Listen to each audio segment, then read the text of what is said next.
Fin de l'été sur la côte bretonne. J'ai été appelé hier soir à 20 h pour un dauphin échoué à Plovrand. Cela fait 5 ans que Bernard Martin est bénévole pour le réseau national d'échouage des mammifères marins. Et il trouve surtout des dauphins.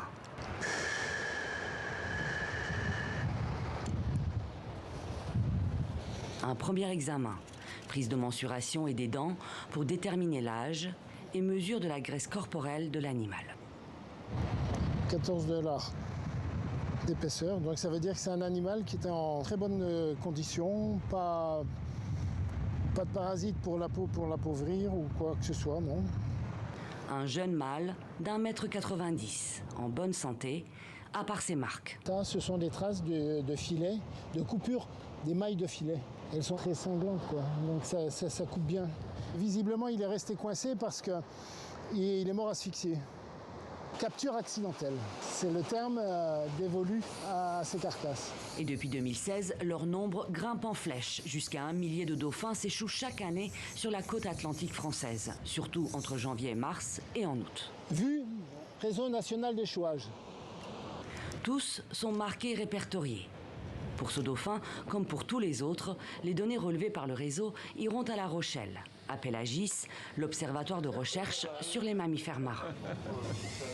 Alors là, on est dans la salle d'autopsie, on pratique des dissections et autopsies de mammifères marins. Les dauphins échoués y sont examinés par les équipes de Pélagis et ces examens sont formels.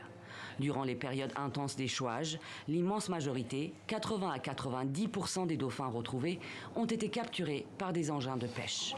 Et pour un dauphin échoué, en moyenne 8 coulent ou sont emportés au large. Des résultats qui inquiètent les chercheurs. On estime que voilà, dans les chiffres d'échouage qu'on a depuis 5 ans eh bien, correspondent à des niveaux de mortalité en mer entre 5 et 8 000 dauphins communs par an dans le golfe de Gascogne. Des niveaux insoutenables selon nombre d'ONG, dont Sea Shepherd, qui mène depuis 5 ans une opération d'observation des pêcheurs. Nous sommes l'ONG de Sea Shepherd et nous sommes là afin d'observer la montée de vos filets. Nous resterons... Ce jour-là, ils suivent un bateau de pêche au filet, un filayeur. L'embarcation est petite, 16 mètres seulement, mais ces filets, eux, font au total 12 km, une moyenne pour ce type de bateau. Et ils sont entre 400 et 500 sur les côtes françaises. Et ils posent des filets partout, ce qui fait que toutes les espèces se prennent dedans, les cétacés, les baleines. Et en fait, ça fait des labyrinthes absolument partout. Ce filayeur-là, à chaque fois qu'on le filme, il a des espèces protégées dans les filets ou vulnérables. Donc, ce qui fait que c'est plus de la pêche accidentelle. Si on sait d'ores et déjà que dès qu'on pose un filet à l'eau, on va remonter des espèces protégées, c'est plus de l'accident. Des dauphins sont justement visibles tout autour du navire. Une semaine avant, ce pêcheur en a remonté un dans ses filets.